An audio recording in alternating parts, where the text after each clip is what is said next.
how to log in Twitch account. So if you want to log into Twitch account, then first of all open up a browser, any browser that you're comfortable with. I am here with Google Chrome browser, and then on the search bar search for Twitch login.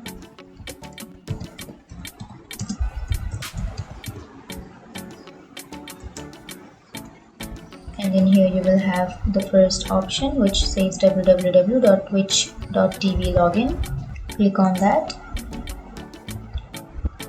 And here to log in, first you have to enter your username, enter your Twitch username, and then on the second one you have to enter the Twitch password. And if you forgot your password or if you forgot your username, then you can simply click on trouble logging in, and then you can get back into your Twitch account by entering your email or your phone number. And after entering that, you can simply click on continue.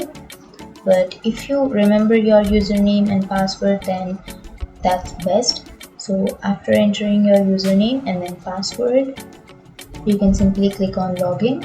And that's it guys, that's how you log into your Twitch account. And if you have any questions, feel free to comment below. Thanks for watching.